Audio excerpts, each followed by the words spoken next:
नमस्कार मंडळी, झकास रेसिपीमध्ये तुमचे पुन्हा एकदा नवीन एका रेसिपीमध्ये खूप खूप स्वागत. तर मंडळी, आज आपण गावरान गवारीची भाजी बनवणार आहोत. तसं बघितलं तर ही भाजी खूप सोपी आहे बनवायला, पण मी थोडीशी वेगळ्या पद्धतीची भाजी बनवली आहे. तीच रेसिपी तुमच्यासोबत शेअर केलेली आहे. कुठलंही वाटण न घालता ही भाजी बनवलेली आहे आणि या पद्धतीची जर तुम्ही भाजी बनवली ना, प्रत्येक वेळेस तुम्हाला अशीच भाजी बनवायला लावणार.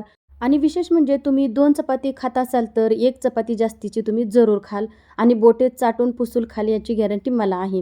इथे मी गावरान गवार घेतली. आता गावरान गवारीला निवडून घ्यायचं आहे. निवडताना याच्या शिरा काढणं खूप गरजेचे असतात. शिरा जरूर काढा गावरान गवारीच्या. आणि गावरान गवार इथं मी घेतलेली आहे. तुम्ही साधी गवारसुद्धा घेऊ शकता. गवार निवडून झाल्यानंतर आपल्याला धुवून घ्यायची आहे स्वच्छ. इथे मी गॅसवर कढई गरम करून घेतली.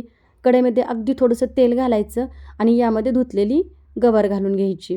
आता ही गवार चांगली 1 ते 2 मिनिटासाठी परतून घ्यायची. गॅस मात्र मीडियम ठेवायचा.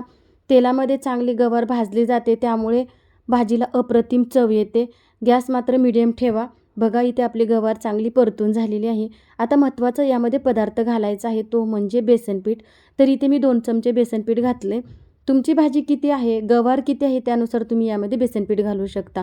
आता जसे आपण गवार भाजून घेतले तसेच आपल्याला बेसन पीठसुद्धा भाजून घ्यायचे. गॅस मात्र आपल्याला बारीक ठेवायचा. बारीक गॅसवर चांगलं खरपूस असं हे बेसन पीठ भाजून घ्यायचे. तर बघा, छान असं गवार आणि बेसन पीठ भाजून झाले. आता लगेच प्लेटमध्ये काढून घेऊया. पुन्हा त्याच कढईमध्ये आपल्याला तेल घालून घ्यायचे. तेल गरम झाले की यामध्ये मोहरी घालायची. मोहरी चांगली तडतडून द्यायची. लगेच यामध्ये जिरे घालायचं आणि ठेचलेला लसूण घालायचा. त्यानंतर बारीक चिरलेला कांदा घालायचा. आता कांदा चांगला आपल्याला परतून घ्यायचा आहे. कांदा कच्चा राहिला नाही पाहिजे, व्यवस्थित परतून घ्यायचा. कांदा परतला की यामध्ये कढीपत्ता आणि एक बारीक चिरलेला टोमॅटो घालायचा आणि टोमॅटो आणि कढीपत्ता छान फोडणीमध्ये परतून घ्यायचा आहे. फोडणीमध्ये टोमॅटो शिजला नाही तरीसुद्धा चालेल. आता व्यवस्थित परतून झालं की यामध्ये काही मसाले घालायचे आहेत. तर इथे मी हळद, काळा मसाला आणि धना पावडर आणि गरम मसाला घातलेला आहे. मसाले तुम्ही तुमच्या आवडीनुसार कमी जास्त यामध्ये करू शकता. मसाले फोडणीमध्ये चांगले परतून घ्यायचे आहे. आता लगेच यामध्ये ही गवार घालून घ्यायची आहे. चवीनुसार मीठ घालायचं आणि व्यवस्थित मिक्स करून घ्यायचं आहे. गवार व्यवस्थित फोडणीमध्ये मिक्स झाली पाहिजे. आता एकदम बारीक गॅस करायचा, यावर झाकण ठेवायचं आणि फक्त 2 मिनिटासाठी बारीक गॅसवर अशीच भाजी ठेवून द्यायची आहे गवारीची. आता यामध्ये बारीक चिरलेली कोथिंबीर घालायची आणि व्यवस्थित मिक्स करून घ्यायची. आता तुम्ही म्हणाल की भाजी लगेच शिजली काय, तर नाही. यामध्ये आता आपल्याला पाणी घालायचं आहे भाजी शिजण्यासाठी. तर इथे मी कोमट पाणी घातलेलं आहे. आता पाणी व्यवस्थित यामध्ये मिक्स करून घ्यायचं आहे. लगेच एकदम गॅस बारीक करायचा, यावर झाकण ठेवायचं आणि बारीक गॅसवर ही भाजी चांगली शिजवून घ्यायची आहे. अधूनमधून भाजीला हलवून घ्यायचं आहे.